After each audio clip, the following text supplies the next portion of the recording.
কি দা চুড়ে গন্ধ তো আমার অভ্যাস হয়ে গেছে। আমার যদি মৃত্যু হয় আমার সন্তান আমার জানাজা দিবে। সোয়া কোটি মানুষের রাজধানী ঢাকা। নগরবাসীর নিত্যদিনের ফেলে দেয়া ময়লা দুই ধাপে জড়ো হয় এলাকা ভিত্তিক সব ডাস্টবিনে। দুই সিটির পরিচ্ছন্নতা কর্মীরা বাসাবাড়ি থেকে প্রতিদিনের ময়লা ভ্যানে এনে জড়ো করেন এসব ভাগাড়ে। আর রাজধানীর শ্রমজীবীদের একটি অংশ যাদের জীবিকা নির্ভর করে এসব ময়লার মধ্যেই। নগরবাসীর ফেলে দেয়া ময়লা আবর্জনাই তাদের জীবিকার উৎস। এসব ভাগার থেকে নির্গত দুর্গন্ধ বাড়ি করে তোলে নগরীর বাতাস।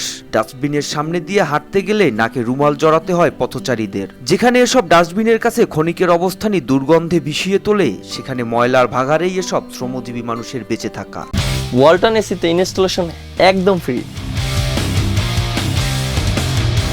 ময়লাকে পুঁজি করেই হয় তাদের রুটি রুজির ব্যবস্থা। আছি নতুন অবস্থায় এই কাজে ঢুকছি, ঢোকার পরে মানে বিভিন্ন রকমের কিছু আমরা পাই মানে এটা চেটিং করি করে যাই বেশি আমরা কষ্টের টাকা মনে করেন বেতন টেতন যাই বা একটু পাই, এটা আমরা রাখি। নগরবাসীর ফেলে দেয়া বর্জ্য থেকে কুড়িয়ে নেন প্লাস্টিক, ভারী কাগজ, লোহাসহ নানা ধরনের পদার্থ, যা ভাঙারির দোকানে বিক্রি করে মাসে ৬ থেকে ৭,০০০ টাকা আয় হয় তাদের। দ্রব্যমূল্যের ঊর্ধ্বগতির এই বাজারে সামান্য এই আয় দিয়েই করতে হয় জীবন ধারণ। এখানে আমরা ময়লা আনি, আমরা মূর্খ মানুষ, আমাদেরকে কেউ কাজ কাম দেয় না, তাই আমরা এখানে কাজ করি। আমরা বোতল নেই, কাগজ নেই, বই খাতা নেই, ওষুধের বোতল নেই, নিয়ে তারপর বিক্রি করি। দৈনিক ৩০০-৪০০ টাকা বিক্রি করি, তারপর আমাদের সংসার চলে।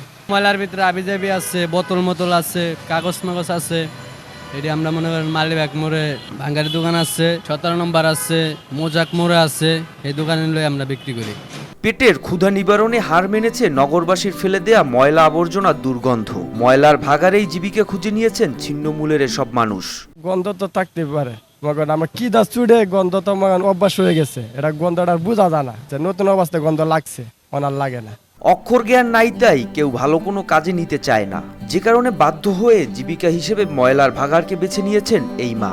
ময়লা থেকে প্লাস্টিক সহ বিক্রয়যোগ্য পণ্য সংগ্রহ করে আয় করেন দিনে ৩ থেকে ৪০০ টাকা। তার স্বপ্ন কোলে থাকা এই শিশুকে দিনী শিক্ষায় আলোকিত করবেন, যেন বড় হয়ে তার মৃত্যুর পর জানাজা নামাজ পড়াতে পারেন। আমার স্বপ্ন আমার সন্তান হাফেজ হইব। আমার যদি মৃত্যু হয় আমার সন্তান আমার জানাজা দিবে, এই আশা যাতে আল্লাহ আমার কবুল করে। এদের অনেকের কাছেই জীবন মানে পেটের ক্ষুধা নিবারণ। নিজেকে নিয়ে এদের অনেক স্বপ্ন থাকলেও ময়লার ভাগারেই আবদ্ধ হয়ে গেছে ছিন্নমূলের এই মানুষগুলোর জীবন চক্র। কেউ ময়লা ফেলছে, কেউ গাড়িতে তুলে দিচ্ছে। রাজধানীতে এটি এখন পরিচিত চিত্র। তীব্র গন্ধ ঠেকানোর মাস্ক, হাতে ময়লা না লাগার গ্লাভস তো দূরের কথা, অনেকের পায়ে নেই জুতাও। এভাবেই কেটে যায় দিনের পর দিন। ময়লার ভাগারে ম্লান হতে থাকে জীবন স্বপ্নগুলো। মোহাম্মদ সায়েম, RTV।